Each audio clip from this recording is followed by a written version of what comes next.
Hey, everybody. Listen, yeah, I've been laying down, pressing my hair together, and I'm covered with my blanket right now because I'm a little cool. But I wanted to say this. I was just watching a clip from Fences with Viola Davis, Denzel Washington, and I wish I knew the name of the young man in the scene with her, but their son, Corey.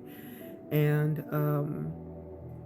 it was time to go to his dad's funeral, and he was refusing to go, and she gave him a message. And I believe this message, if you can find it on YouTube, would probably be the thing um, that really heals many. I think I've said this before, but I'm going to emphasize it once more. We cannot become the thing that hurt us,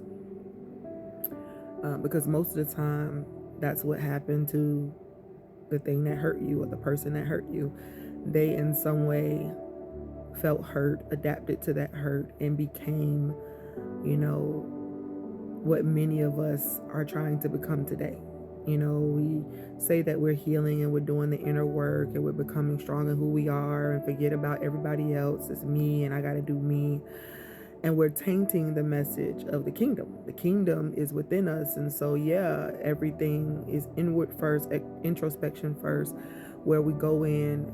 But that's to heal the broken spaces. Create in me a clean heart, oh God, and renew a right spirit within me. That's why we do the inner work, so that we can then live outwardly with each other in harmony, right? In unity, remembering that we are one. We are from one source. God manifested as all things, every element, every person, everything. And when we learn how to live from that perspective, um, things will begin to shift. But if we continue to become the thing that hurt us, then we're not going to make any progress. I choose to follow a certain path, and that path is love. And before I really had words for it, um, I pursued the mind of Christ to the best of my ability, which is love, by the way. And coming into the truth of who you are, living based on your Christ mind, becoming the fullness of who God has expressed you to be. Um, but I try to live that, and that doesn't make me perfect. I write these books because God gave me a revelation, because I prayed prayers and asked him questions. God created me a clean heart. How do I live from a clean heart? How do I live from a clean spirit?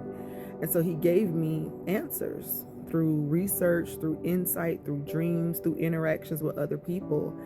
And so the more I lean into what God is showing me now, I go back to who I was when I was a kid, and I'm like, yeah, I remember that.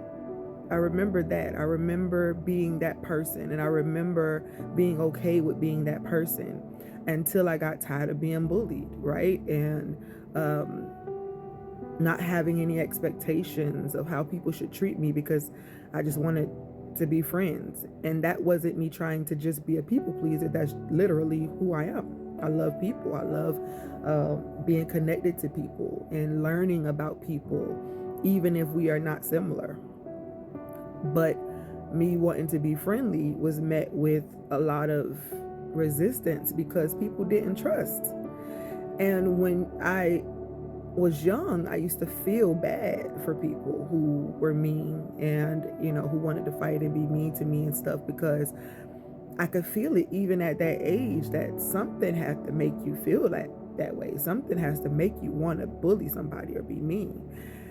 And of course, eventually it got to be too much. And then I was listening to other people like, oh, I wouldn't take that if I was you. And I wouldn't this, that, and the other. And so you try to build this tough skin. And so I became this preteen and this teenager that even Mayor Van Johnson from Savannah would basically tell me, like, girl, you were mean. And my personality and a lot of the things about me started to develop to try to protect myself. But what I came to learn later is that not only was I trying to protect myself, but I was trying to change myself so that other people wouldn't hurt me. But as I got older, I began to see it through the same eyes that I used to when I was young. These people are hurting For you to hurt another person, for you to be mean to somebody who just want to be nice to you, or for you to be mean to somebody just because they're different than you, something has to be hurting on the inside. And so I started to shift and try to change my heart, because I don't like the feeling of the rage I feel. I don't like when I'm from 0 and I can go to 100 real quick, because my heart has been broken so many times. But what love taught me and what love is teaching me is to always look at things from a fair eye. And anybody who knows me, works with me, loves me, anybody in my family, y'all understand that even if it makes you mad with me, I'm going to still try my best to be fair. But I've come to understand that in order for me to stand in the truth of who I am and the truth of what I teach, that I got to make sure I'm doing my inner work every day, so that I don't become the people who continue to throw daggers and to try to hurt me because I'm not measuring up to who they think I should be. Again, I don't claim to be perfect. Even the stuff that I write because God gave me revelation. But when he's giving me the revelation, you best believe he's teaching me at the same time. And I'm looking and reading some of the stuff that I'm writing, and I'm like, you know? But I choose every day, because I want to be the thing that I'm praying that I can encounter in everyday life. I want to be fair, because I want to be treated fair, and I want my children to be treated fair, and I want my mom, my siblings, my spiritual children, my family, I want those that I love to be treated fair. So I'm going to try my best to be fair. If I fail and I realize that I failed, then I'm going to try my best to make it right. But when we start becoming the thing that hurt us, to repair that is tough. To repair that is tough.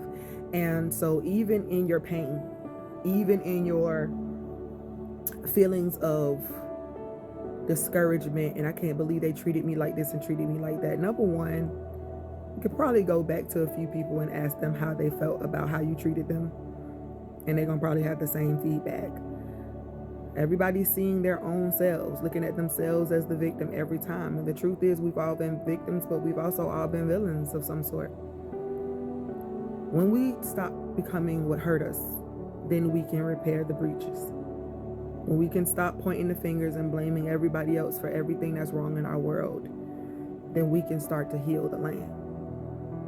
Your parents, your grandparents, your cousins, your bullies from school, all of that, they've done some things.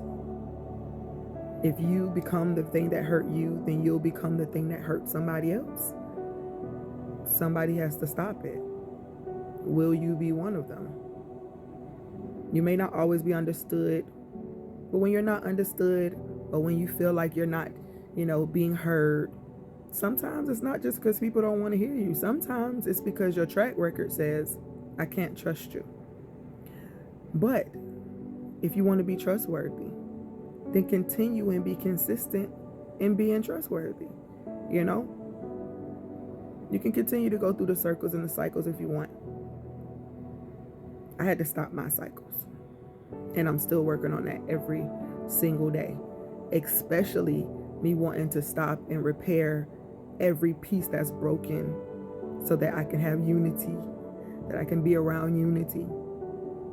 Sometimes some things don't want to be repaired, but you still get to choose whether you're going to be the thing that hurt you, or whether you're going to be love in motion, awakening that love self within, maturing in that way, and try to be the change that you want to see in the world.